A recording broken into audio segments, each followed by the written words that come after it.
I'm actually going to piggyback a little bit on what I was talking about last week, because I feel that there's a fair amount of overlap between Trinity Sunday, our daily lives, and what's going on in the world right now.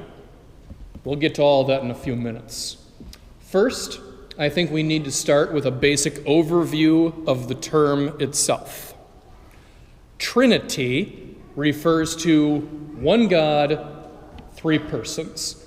That's what the word means.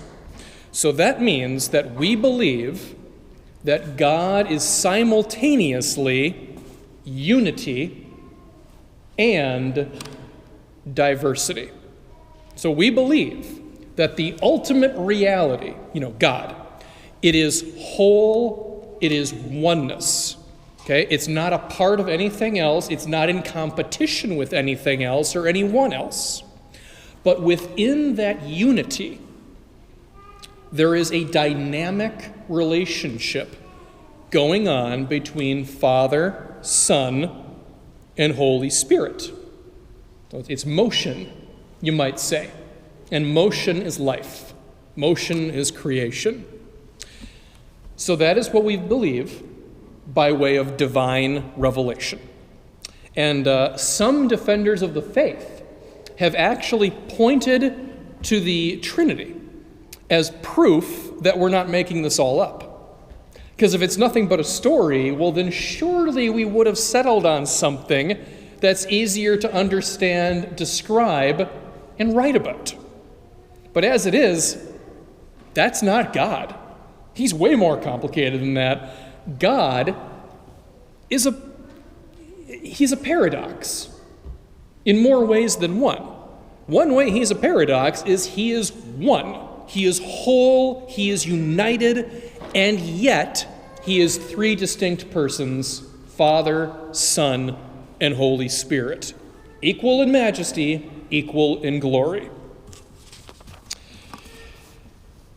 So I said I was going to piggyback. For those of you that weren't here last week, I said that we need a multitude of things for our wellness in life. We need alone time and social time. We need carbs and protein. I stand by that message. To give it a more Trinitarian spin, I'll rephrase that. We need harmony within ourselves. You have harmony within your body when you are eating, exercising, and resting in appropriate proportion. And you lose that harmony when you get sick or when you engage in unhealthy behavior, like sleeping for 12 hours a day. That's not harmonious.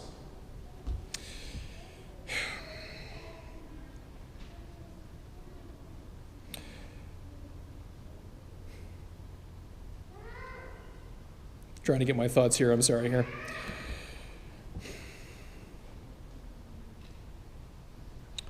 So harmony, what this comes down to is, harmony is a beautiful and wonderful thing. But it takes work to acquire because it's about more than a sufficient amount of one singular thing. That is relatively easy. Harmony involves multiple things together in cooperative function and balance. That is a trickier thing to accomplish. Musical analogies are appropriate here. It is impossible to have harmony if you're singing by yourself, and it's impossible to have harmony if you're singing the wrong notes. So the amazing thing about our belief in God is that we believe that He has that harmony within Himself, and always has since the beginning of time. Since before the creation of the universe, God has had harmony within Himself. So that means that God is not static. He's not an object. He's not a gigantic rock in the middle of the universe. A rock doesn't have harmony. A rock doesn't do anything. It just sits there until someone or something moves it. Now, I know this might sound like a petty detail, but this is critical for us to understand. God is not static. He's not really an object. He's almost more of a verb. God is dynamic. He is motion, balance, creation and destruction, harmony. All of those words are way more appropriate for describing God than thinking of him as an object. Because when you talk about God as an object, you're kind of talking about him as if he's a giant rock in space. And you lose so much of who God is when you think of him that way. And I think that we need a little bit more of this in life right now, that harmony, I mean.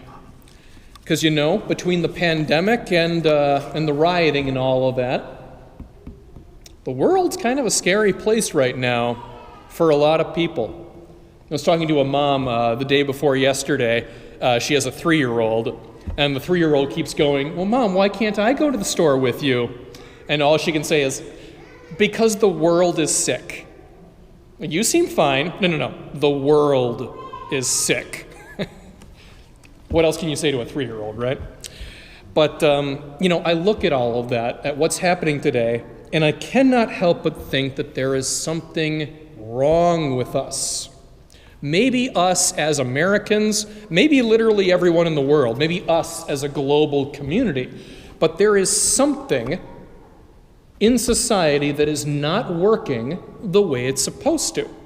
Because everything you're reading on the news right now, the rioting, the looting, the government orders, which is the part that are annoying me these days, all of the animosity and the rage and the frustration from every angle, all of those things are symptoms of disharmony. Something is not working the way it's supposed to, and the whole system is out of whack as a result. And I'm not going to point my finger at any one organization or persons or anything like that. No need to pick sides today. That's a little bit like blaming an entire illness on one symptom. That's not really the way it works. But I do think that there is sufficient evidence to that conclusion that there is something wrong in society right now. It's not doing its job. And the million-dollar question, of course, is what exactly is wrong and how do we fix it? And I will leave you to social media to work that out. But here's an answer for you. And this is an answer you're not gonna hear this on the media. Mercy.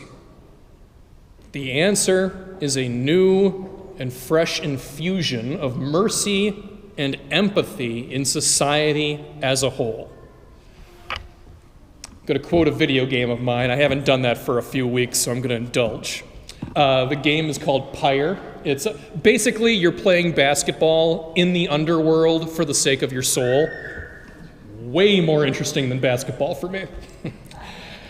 But there was this great quote in that game, and the quote was, "Mercy is the beating heart of a truly free society." Mercy is the beating heart of a truly free society. Love it. That is so eloquent. I am annoyed that it's not in the Bible, because that's where it belongs. Over the last few decades, we have progressively become a less and less merciful people. Our sense of forgiveness in society has diminished gradually over time.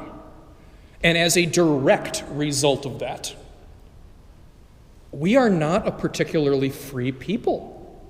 We are slaves to our rage, our pettiness, our anger, our reactive emotions. That is what rules people these days.